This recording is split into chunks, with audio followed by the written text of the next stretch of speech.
ಅಂಗೀಕರಿಸಿದೀವಿ ನಾವು. ಹೀಗಾಗಿ ನಾವು ಜಮೀನು ನಾವು ಜೋಳರಾಗಿನೇ ಬೆಳಿತೀವಿ. ಅದೇ ಜೋಳರಾಗಿ ನಾವು ತಿನ್ಲಿಕ್ಕೆ ಹೋಗಲ್ಲ, ಅದು ನಾವು ದೇವರಿಗೆ ತಗೊಳ್ತೀವಿ ನಾವು. ಹಾಗೆ ಜೊತೆಗೆ ನಾವು 3 ಥರದ ಔಷಧಿ ಗುಣ ಎಳೆನ ಕಾಡಲ್ಲಿ ಬಿಡಿಸ್ಕೊ ಬರ್ತೀವಿ ನಾವು. ಹಾಗೆ ನಾವು ಜೋಳರಾಗಿನ ಕಲ್ಲಲ್ಲಿ ಬೀಸ್ತೀವಿ. ಈ ಜೋಳರಾಗಿನ ಕಲ್ಲಲ್ಲಿ ಬೀಸೋದು ಹುಡಿ ಮಾಡ್ತೀವಿ. ಅದನ್ನು ನಾವು ಆ ಹಿಟ್ಟನ್ನು ನಾವು ನೀರಲ್ಲಿ ಕಲಿಸ್ತೀವಿ. ಹಿಟ್ಟನ್ನು ನೀರಲ್ಲಿ ಕಲಸಿ ಎಲೆ ಮೇಲೆ ತಟ್ಟಿ ಹಾಗೆ ನಾವು ಈ ರೀತಿ ಬೆಂಕಿಯನ್ನು ಹಾಕ್ತೀವಿ ನಾವು. ಹಾಗೆ ಬೆಂಕಿ ಹೊರಗಿಟ್ಟು ನಾವು ರೊಟ್ಟಿಯನ್ನು ಸುಡ್ತೀವಿ. ಹಾಗೆ ಜೊತೆಗೆ ನಾವು ಕಾಡ ಅರ್ಶಿನಕಾಯಿ ತಗೊಂಡು ಪಲ್ಯವನ್ನು ಮಾಡಿ ಹಾಗೆ ನಮ್ಮದೇ ಆದ ಮನೆ ದೇವರುಗಳಿಗೆ ಮಾದಪ್ಪ, ಜರಿಯಪ್ಪ, ಕೇಟಪ್ಪ ಇಂಥ ದೇವರಿಗೆ ನಾವು ಎಡೆನಿಟ್ಟು ಪೂಜೆ ಮಾಡಿ ಆವಾಗ ನಾವು ಗೋರುಕಾನ ಎಂಬ ನೃತ್ಯ ಮಾಡ್ತೀವಿ ನಾವು. ಇವತ್ತು ತಮ್ಮ ಮುಂದೆ ಬರಲಿದೆ ನೃತ್ಯ ಗೋರುಕ ಎಂಬ ನೃತ್ಯ ನಮ್ಮ ಸೋಲಿಗೆ ರಂಗಭವ ಕಲಸಂಗದಿಂದ.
ಒಳ್ಳೆ ನೃತ್ಯ ಮಾಡಿದ್ದಾರೆ.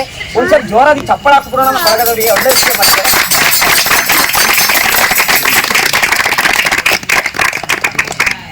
ಈಗ ನಾವು ಸೋರಿಗೆ ಬುಡ್ಗಟ್ಟುಗಳು ನಾವು ಈಗ ನಾವು ಹಬ್ಬವನ್ನು ಆಚರಣೆ ಮಾಡ್ತೀವಿ ನಾವು. ಹಾಗೆ ನಾವು ಹಬ್ಬದಲ್ಲಿ ನಾವು ಹಾಡನ್ನು ಹಾಡ್ತೀವಿ ನಾವು. ಹಬ್ಬದಲ್ಲಿ ನಾವು ಹಾಡನ್ನ ಹಾಡಬೇಕಾದ್ರೆ ನಾವು ಒಂದರ ಬಗ್ಗೆ ಹೇಳಲ್ಲ, ನಾವು ಎಲ್ಲರೂ ಸೇರಿಸ್ಕೊಂಡು ನಾವು ಹಾಡಾಡ್ತೀವಿ. ನಾವು ಹೂವಿನ ಬಗ್ಗೆ ಹೇಳ್ತೀವಿ, ಬಿಟ್ರೆ ಮರದ ಬಗ್ಗೆ ಹೇಳ್ತೀವಿ, ಪಕ್ಷಿಗಳ ಬಗ್ಗೆ, ಬಿಟ್ರೆ ಪ್ರಾಣಿಗಳ ಬಗ್ಗೆ, ಈ ಭೂಮಿಯಲ್ಲಿ ಏನೇನು ಜೀವರಾಶಿ ಇದೆಯೋ ಎಲ್ಲಕ್ಕೂ ನಾವು ಸೃಷ್ಟಿ ಮಾಡ್ಕೊಂಡು ನಾವು ಹಾಡಾಡ್ತೀವಿ ನಾವು. ಇವಾಗ ಮತ್ತೆ ನೃತ್ಯ ಬರಲಿದೆ ತಮ್ಮ ಮುಂದೆ. ಗೌಜಲಕ್ಕಿಂತ ಪಕ್ಷಿ ಅದು. ಆ ಪಕ್ಷಿ ಯಾವ ರೀತಿ ಮಾಡುತ್ತೋ ಅದೇ ರೀತಿ ನಮ್ಮವ್ರು ಮಾಡ್ತಾರೆ. ಹಾಗೆ ತಾವುಗಳು ನಾವೆಲ್ಲ ಸೇರ್ಕೊಂಡು ಕೊನೆಯವರೆಗೆ ನಾವು ಮಾಡ್ಬೇಕು ನಾವು. ಹಾಗೆ ಮಧ್ಯೆ ಬಿಟ್ಟು ಉಪಯೋಗಿಲ್ಲ. ಹಾಗೆ ತಾವುಗಳು ನಾವೆಲ್ಲ ಸೇರ್ಕೊಂಡು ನಮ್ಮ ಕೊನೆಯವರೆಗೆ ಮಾಡಿದ್ರೆ ಹಾಗೆ ನಾವೊಂದು ಅರ್ಧ ಕೆಜಿ ಕಡಿಮೆ ಆಗೋದು ನೃತ್ಯದಲ್ಲಿ. ಒಳ್ಳೆ ರೀತಿ ಯೋಗಾಸನ ನೃತ್ಯ ಇದು. ಇವಾಗ ತಮ್ಮ ಮುಂದೆ ಬರೋದು ನೃತ್ಯ ಗೌಜಲಕ್ಕಿ ನೃತ್ಯ.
1963, Dr. Sudarshan came to this house.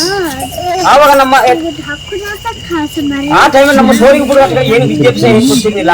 ಆಗ ನಮ್ಮ ಸಮಾಜ ಭೇದ ಒಂದು ಅರಿವು ತಿಳುವಳಿಕೆ ಏನು ಗೊತ್ತಿರಲಿಲ್ಲ ನಮಗೆ. We did not have any education, neither worldly knowledge about anything until the doctor came to the house. ಆವಾಗ ಡಾಕ್ಟರ್ ಬಂದು ಇಲ್ಲೇ ನಮ್ಮ ಬೆಟ್ಟ ಬಂದು ಸಾಲ ಹೋದ್ರು ಡಾಕ್ಟರ್ ಅವರು. ಆಗ ಒಂದು 24 ಸ್ಟಾರ್ಟ್ ಮಾಡಿದ್ರು ಡಾಕ್ಟರ್ ಅವರು. ಓಹೋ, ನಾವು ಇಲ್ಲೇ ಇದ್ಕೊಂಡು ನಮ್ಮ ಸೋರಿಗೆ ಬಿಡು ಕಟ್ಟಗಳು ಸ್ವಲ್ಪ ಮುಂದೆ ಕಾರಣ ಹಾಗೆಂತ ಹೇಳಿ ಬಂದು ಇಲ್ಲೇ ಸಾಲ ಹೋದ್ರು. When he came, he took under his shelter 20 kids and stayed with them here to give them knowledge, to impart worldly knowledge to them and to get them to a better standard. ಹಾಗೆ ನಾವು doctor ಸಾಲ ಒಂದು 20 ಮಕ್ಕಳಿಗೆ start ಮಾಡಿದ್ರು. 20 ಮಕ್ಕಳಿಗೆ ಅವರೇನೆ pen, ಪುಸ್ತಕ, ಊಟ, ತಿಂಡಿ, ಬಟ್ಟೆ ಎಲ್ಲ ವ್ಯವಸ್ಥೆ ಮಾಡ್ಕೊಂಡು ಉಳ್ಗುಡ್ಸ್ ಹಾಕೊಂಡು 20 ಮಕ್ಕಳಿಗೆ ಸ್ಟಾರ್ಟ್ ಮಾಡಿದ್ರು.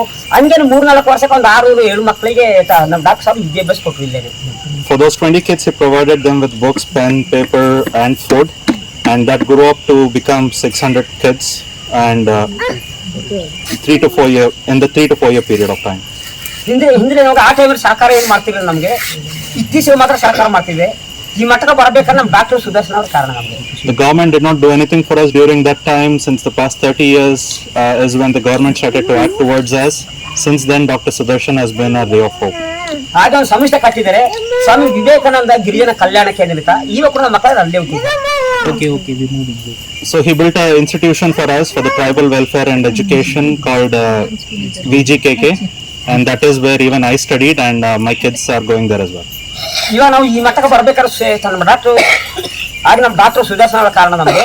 ಈಗ ಕೂಡ ನಾವು 2ನೇ ಪೀಳಿಗೆ ಪೂಜೆ ಮಾಡ್ತಾ ಇದ್ದೀವಿ. So we treat him as God, and for us to be here right now, he is the sole reason. And that's all.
ಇವಾಗ ನಮ್ದಾದ ಮ್ಯೂಸಿಕ್ ಇದನ್ನು ಕೊಡ್ತೀವಿ ನಾವು.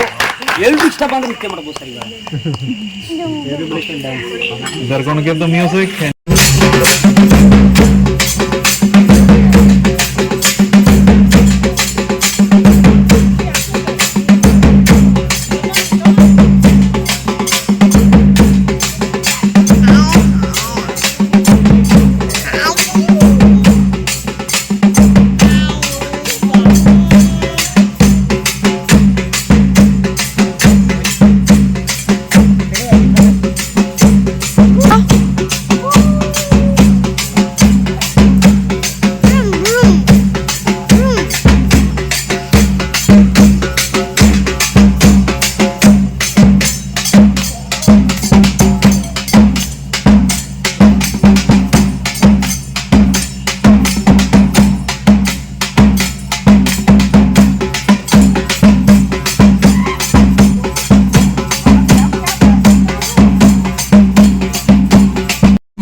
ನೆನಪಿರಲಿ ನನ್ನ ಗೆಳೆತನದ ಸವಿ ನೆನಪಿರಲಿ ಈ ನೆನಪೇ ಶಾಶ್ವತವು ಈ ನೆನಪೇ ಚಿರ ಯೌವನವು ಇರಲಿ ನೆನಪಿರಲಿ ನಮ್ಮ ಗೆಳೆತನದ ಸವಿ ನೆನಪಿರಲಿ ಈ ನೆನಪೇ ಶಾಶ್ವತವು ಈ ನೆನಪೇ ಚಿರ ಯೌವನವು ಎಲ್ಲಿಂದಲೋ ನೀವು ಎಲ್ಲಿಂದಲೋ ನಾವು ಎಲ್ಲಿಂದಲೋ ನೀವು ಎಲ್ಲಿಂದಲೋ ನಾವು ತರಬೇತಿಗಾಗಿ ಬಂದು ಗೆಳೆತನದಿ ಒಂದಾದೆವು ಗೆಳೆತನದಿ ಒಂದಾದೆವು ಇರಲಿ ನೆನಪಿರಲಿ ನಮ್ಮ ಗೆಳೆತನದ ಸವಿ ನೆನಪಿರಲಿ ಈ ನೆನಪೇ ಶಾಶ್ವತವು ಈ ನೆನಪೇ ಚಿರ ಯೌವನವು ಕೊಲೆಯಾಗುವುದು ಏನು ಭೇದ ಭಾವವ ತೊರೆದು ಕೊಲೆಯಾಗುವುದು ಏನು ಭೇದ ಭಾವವ ತೊರೆದು ಬಡತನ ಸಿರಿತನ ಮರೆತು ನಮ್ಮ ಗೆಳೆತನದ ಸವಿ ನೆನಪಿರಲಿ ಈ ನೆನಪೇ ಶಾಶ್ವತವು ಈ ನೆನಪೇ ಚಿರ ಯೌವನವು ದೇಹದಿ ದುರಾದರೇನು ಮನಸ್ಸು ಮಾಸುವುದೇ ದೇಹದಿ ದುರಾದರೇನು ಮನಸ್ಸು ಮಾಸುವುದೇ ಈ ಹೊಗನಲ್ಲಿ ಬೆಸೆದ ಬೆಸುಗೆ ಈ ಹೊಗನಲ್ಲಿ ಬೆಸೆದ ಬೆಸುಗೆ ಶಾಶ್ವತವಾಗಿ ಉಳಿಯಲಿ ಚಿರ ಯೌವನವಾಗಿ ಬೆಳೆಯಲಿ ಇರಲಿ ನೆನಪಿರಲಿ ನಮ್ಮ ಗೆಳೆತನದ ಸವಿ ನೆನಪಿರಲಿ ಈ ನೆನಪೇ ಶಾಶ್ವತವು ಈ ನೆನಪೇ ಚಿರ ಯೌವನವು ಲಲಲ ಲಲಲ ಲಲಲ ಲಲಲ